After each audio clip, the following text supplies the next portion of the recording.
बांधवांना नमस्कार।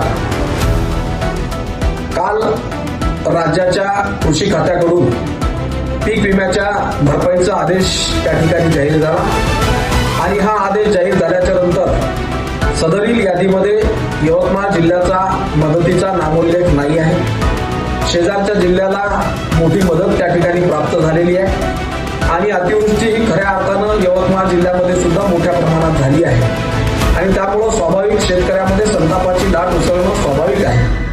परंतु या सर्व स्थितीमध्ये कालपासून हजारो शेतकऱ्यांचे फोन आले, त्यामुळं आज या सर्व विषयामध्ये या विषयाशी संबंधित सर्व माननीय मंत्री महोदय, राज्याचे महसूल मंत्री माननीय बावनकुळे साहेब आणि मंत्रालयातील विविध सचिव, जिल्ह्याचे जिल्हाधिकारी अशा सर्वांशी संवाद साधल्याच्या नंतर जी माहिती प्राप्त झाली ती माहिती आपल्यापर्यंत पोहोचवणं आवश्यक आहे आणि त्या दृष्टिकोनातून मुद्दामून हा व्हिडिओ मी या ठिकाणी बनवत आहे।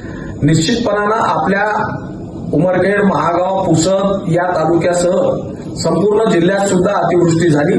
सर्वाधिक अतिवृष्टीचा नुकसान हे उमरखेड, पुसद, महागाव या भागालाच त्या ठिकाणी मिळालं होतं आणि त्यामुळं निश्चित आपल्याला सुद्धा पीक विम्याची मदत मिळेल अशी आशा शेतकरी बांधवांना होती।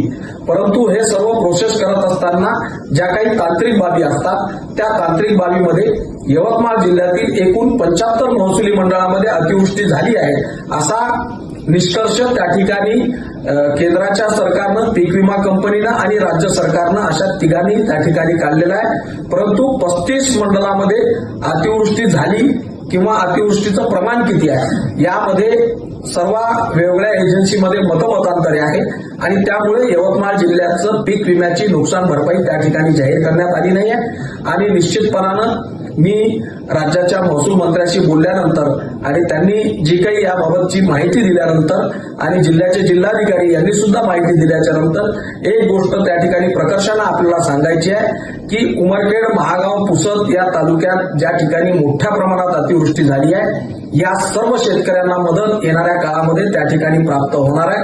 आपल्याला घाबरून जाण्याचं काही एक कारण नाही। या तांत्रिक बाबी येणाऱ्या 2-4 दिवसामध्ये पूर्ण होऊन सर्व शेतकऱ्यांना पीक विम्याची मदत त्या ठिकाणी मिळणार आहे। याबाबत कुठलीही शंका बाळगण्याचं काही एक कारण नाही।